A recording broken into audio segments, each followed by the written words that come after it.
जब 313 थे तो लरसता था जमाना, आज करोड़ों हैं तो करते हैं गुलामी। हमने क्वांटिटी की बुनियाद पर कभी मैदान फतेह नहीं किया, हमने क्वालिटी की बुनियाद पर मैदान फतेह किया है। चूंकि हम हक पर होते थे, हम सच्चाई के साथ होते थे, हम ईमानदार होते थे, हम हुजूर के सच्चे गुलाम होते थे। हमने पूरी जिंदगी में किसी की बहन बेटी की तरफ एक बार भी बुरी नजर से नहीं देखा। ये हमारी तारीख है। हमने सिर्फ अपनी बेटियों की नहीं, गैरों की बेटियों की भी इज्जत की हिफाजत की है। ये हमारी तारीख है। अल्लाह अकबर। जरा गौर फरमाएं आप, ये जो आज हमारे बहुत सारे नौजवान मैं देखता हूँ, जब कोई परेशानी का दौर होता है हमारे नौजवान इकट्ठे होकर हमारे बुजुर्गों के पास जाते हैं, तो उन नौजवानों को बिठा दिया, नहीं नहीं हालात बहुत खराब है, नहीं नहीं वापस जाइए। ऐसा हो रहा है या नहीं हो रहा है? हो रहा है या नहीं हो रहा है? इस मजमे में जवान मौजूद है, ऐसा हो रहा है या नहीं हो रहा है? याद रखिए, इस कौम को बुज़दिल बनाने की जरूरत नहीं, हिम्मत वाले बनिए और अपनी औलाद को हिम्मत वाला बनाइए।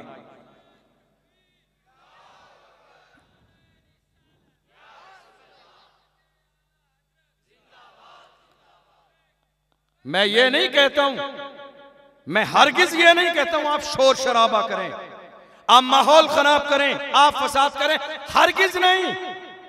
हम फसाद करने वाले नहीं हैं, क्योंकि ये मुल्क हमारा है, हिंदुस्तान हमारा है, कोई अपनी चीज को बर्बाद नहीं करता।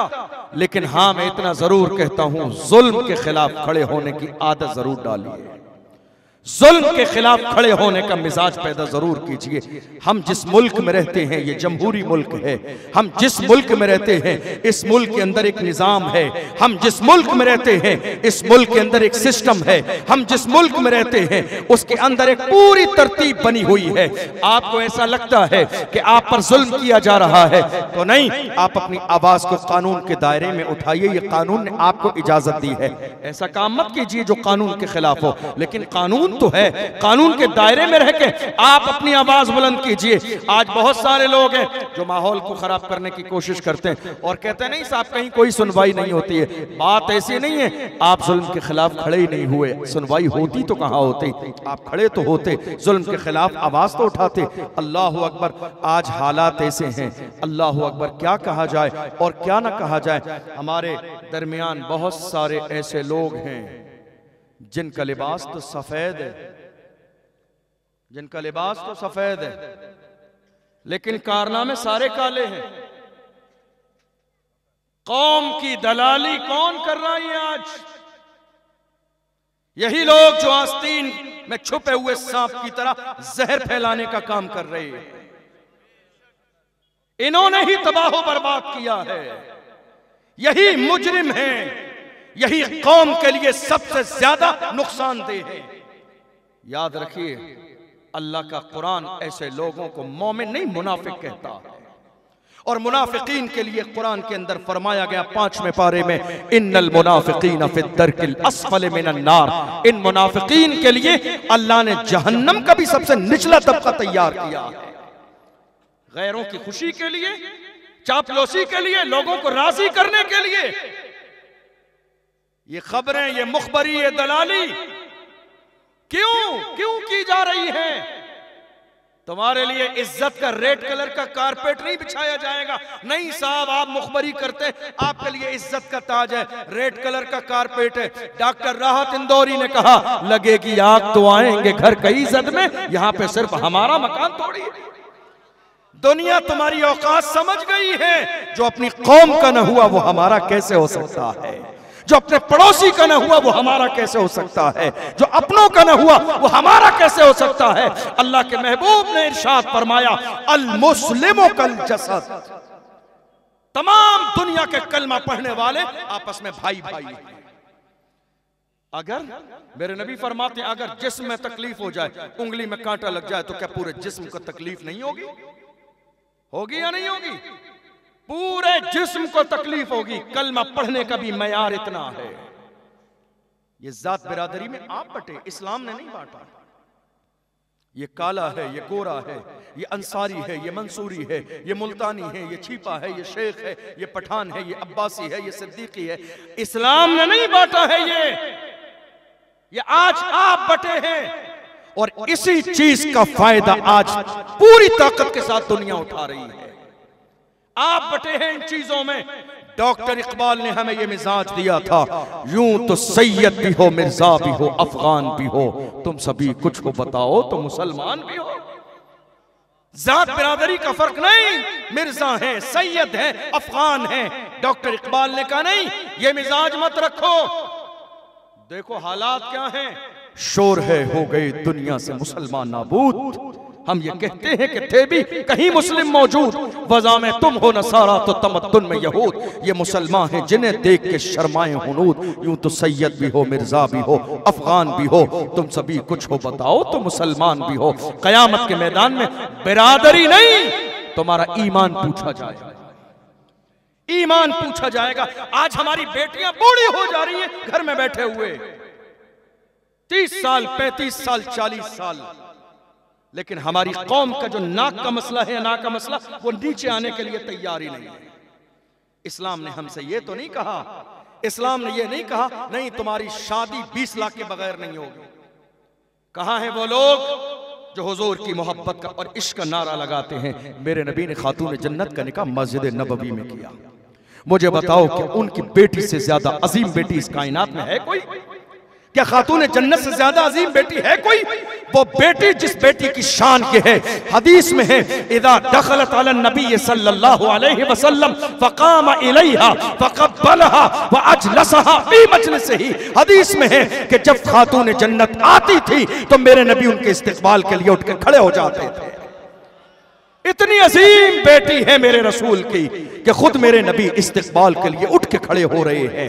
और उसके बाद फकाम इलैहा फकब्बलहा, चूम रहे हैं मेरे नबी उनकी पेशानी को, हाथ को। वो अजलसहा फी मजलिसिही, और अपनी मसनद पे मेरे नबी बिठाते हैं। इतनी बड़ी बेटी, निकाह क्या किया मेरे नबी ने मस्जिद में।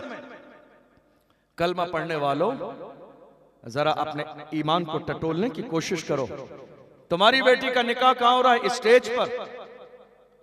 और वलीमे की महफिल में कहां बैठ रही है तुम्हारी बेटी? मेकअप करने के बाद, हल्का लिबास पहनने के बाद इसी सोफे पर। तुम्हारी गैरत का जनाजा उस वक्त क्यों नहीं निकलता?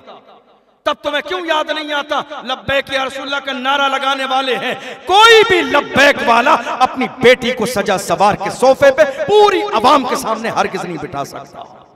हुजूर का मिशन ये नहीं है, दीन का मिशन ये नहीं है, गुलामों का अंदाज ये नहीं है। जरा गौर तो करो, हमारी हैसियत 2 लाख की, शादी हो रही है 15 लाख की। कहां से आ रही है 13 लाख? मार्केट से, सूद पर, परसेंटेज। ये जो खाना बना हुआ है, जिस पर तमाम हजरत हुजूर पीर साहब आके फातिहा पढ़ लें, ये सूद के पैसों से बना हुआ है। शायद ये बात कड़वी हो, लेकिन हक यही है। मैं आईना हूं दिखाऊंगा दाग चेहरे के, जिसे खराब लगे सामने से हट जाए। हक यही है, सूद के पैसों से खाना। और उसके बाद हजरत हुजूर पीर साहब, अरे हजरत फातिहा पढ़ दीजिए। फातिहा पर दुआ की जा रही है, बहुत माशाअल्लाह अच्छा इंतजाम। ये सूद के पैसों का खाना सब खा रहे हैं, किसी को एतराज नहीं। गौर कीजिए आप, क्या यही इस्लाम, क्या यही दीन है? मेरा ईमान है, मेरे नबी अगर खातून जन्नत के निकाह में चाहते तो जन्नत के लिबास मंगा के जन्नत से दे देते, जन्नत की कुंजियां मेरे नबी दे देते। लेकिन मेरे नबी को अपनी उम्मत के गरीबों का ख्याल था, इसलिए मस्जिद में बैठकर सादगी के साथ मेरे नबी ने अपनी बेटी का निकाह फरमाया, ताकि कयामत तक का आने वाला कोई बाप परेशान न हो और सूद पर पैसे लेने के लिए न चला जाए। अल्लाहु अकबर। हमारा समाज, हम में से हर शख्स ये चाहता नहीं साहब, जमाना बहुत खराब है, जमाना बहुत खराब है। मेरा भी शिकवा यही है, आपका भी यही है। इस मिंबर पे बैठने वाले, अवाम में बैठने वाले हर शख्स की जबान पर यही जुमला है, जमाना बहुत खराब है। हजरत मौलाए कायनात इरशाद फरमाते हैं, खबरदार खबरदार, जमाने को गाली मत दो, जमाना हमसे है, हम जमाने से नहीं है। ये जमाना हमसे है, माहौल हमने खराब किया है, जमाना हमने खराब किया है, रिश्ते हमने खराब किए हैं, शादियां हमने खराब की हैं। वरना एक दौर वो था कि मेरे आका सल्लल्लाहु अलैहि वसल्लम ने निकाह अपना पढ़ा है तो खजूर पर निकाह किया जा रहा है। मालिक कौनैन हैं, वो पास कुछ रखते नहीं, दो जहां की नेमतें हैं उनके खाली हाथ में। अल्लाह अकबर। जरा अंदाजा लगाइए हुजूर के गुलाम कैसे होते हैं। मुझे याद आता है रूम की सरजमीन पर, आपको मेरी बात समझ आ रही है? परेशान तो नहीं हो रहे? रूम की सरजमीन पर 3 कलमा पढ़ने वाले नौजवान हैं, ईसाइयों ने गिरफ्तार किया। मैं जवानों से खिताब कर रहा हूं, इस जुमले को नोट कीजिएगा। 3 कलमा पढ़ने वाले सगे भाई हैं तीनों। इमाम अहले सुन्नत ने इस वाक़े को अपनी किताबों में नकल फरमाया। ईसाइयों ने गिरफ्तार किया, ले जाके ईसाई बादशाह के सामने पेश कर दिया। उसने कहा इस्लाम छोड़ दो वरना तुम्हारी जान जाएगी, ईसाई मजहब कबूल करो। मुसलमान कैसे होते थे? जान जाएगी। तो मुस्कुरा के उन तीनों जवान भाइयों ने कहा था, गुलामाने मोहम्मद जान देने से नहीं डरते, ये सर रह जाए या कट जाए कुछ परवाह नहीं करते। जान जाती है तो जाती रहे, हम मोहम्मद अरबी के गुलाम जिंदा भी रहेंगे और गुलाम बन ही के दुनिया से जाएंगे। बहुत समझाया, नहीं छोड़ दो इस्लाम को, मजहब ईसाई को कबूल कर लो, ईसाई बन जाओ। नहीं मानी गई बात।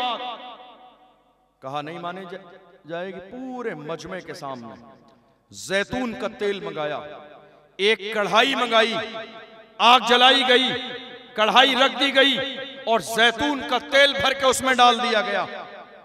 जब खोलने लगा तेल तो जालिमों ने बड़े भाई को उठाकर जैतून के खोलते हुए तेल में डाल दिया।